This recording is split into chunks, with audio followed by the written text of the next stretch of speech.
மாயா மச்சிந்திரா புரட்சி தலைவர் எம்ஜிஆர் நடித்த 5வது மாபெரும் வெற்றி திரைப்படம். நமது திரைப்பட வரலாற்றில் மாபெரும் திருப்புமுனை ஏற்படுத்திய படம் மாயா மச்சிந்திரா அப்படின்னு புரட்சி தலைவரே இந்த படத்தை பத்தி குறிப்பிட்டிருக்கிறாரு. சூரியகேது அப்படிங்கிற ஒரு வில்லன் கேரக்டர்ல நம்ம தலைவர் நடிச்சிருப்பாரு. இந்த படத்துல எம்.கே. ராதா, ராதாபாய், எம்.ஜி. சக்கரபாணி, என்.எஸ். கிருஷ்ணன், டி.எம். மதுரம் உள்ளிட்ட படம் நடிச்சிருப்பாங்க.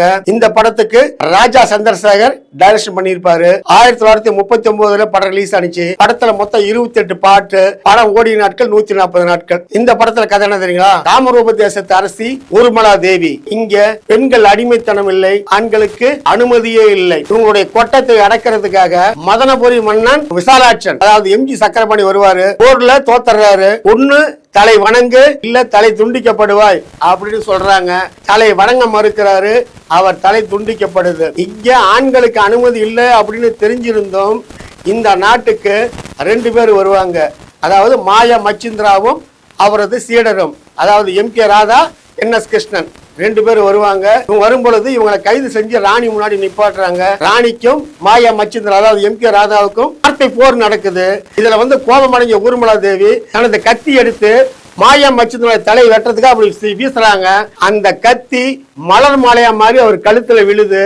அப்படியே அந்த நீண்ட ஜடாமுடிகளுடன் இருக்கக்கூடிய அவரது தோற்றம் அழகிய சுந்தர புருஷனா காட்சி அளிக்கிறாரு. அவர் அழகுல மயங்குறாங்க ஊர்மலா தேவி. அவரையே கல்யாணம் பண்ணிக்கவும் விரும்புறாங்க.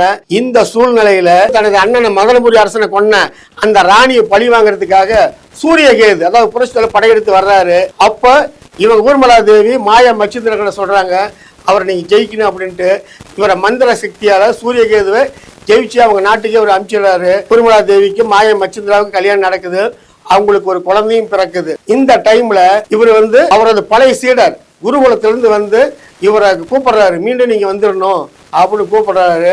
ஆனா ஊர்மலா தேவி என்.எஸ். கிருஷ்ணன் மூலியமா மாயா மச்சிந்திரா இன்னொரு சீடனை திருப்பி அனுப்பிச்சிடுறாங்க. இந்த சூழ்நிலையில மாயா மச்சிந்திராவுக்கும் ராணிக்கும் ஒரு அழகிய குழந்தை பிறக்குது. திடீர்னு எதிர்பாராத விதமா அந்த குழந்தை இறந்துருது. இவர் மந்திர சக்தினால அந்த குழந்தையை பிழைக்க வைக்க முயற்சி பண்றாரு. ஆனா இவர் மந்திர சக்தி எடுபடல. அதனால மீண்டும் நம்ம குருகுலத்துக்கு போய் நம்ம மந்திர சக்தி பெருக்கணும் அப்படின்னு நினைக்கிறாரு. அப்படி போறதுக்கு இவர் கிளம்புறாரு. அந்த டைம்ல மீண்டும் சூரியகேது படையெடுத்து இங்க வர்றாரு. இந்த சூழ்நிலையில மாயா மச்சிந்திரா மீண்டும் குருகுலத்துக்கு போனாரா, சூரியகேதுவை வென்றாரா, அந்த குழந்தையை பிழைக்க வைத்தாரா, இங்கிருந்து விரட்டப்பட்ட தனது இன்னொரு சீடனை இவர் போய் பார்த்தாரா? இப்படிப்பட்ட அனைத்து கேள்விகளுக்கும் ஒரே பதில் மாயா மச்சிந்திரா படத்தை நாம பார்க்கணும்.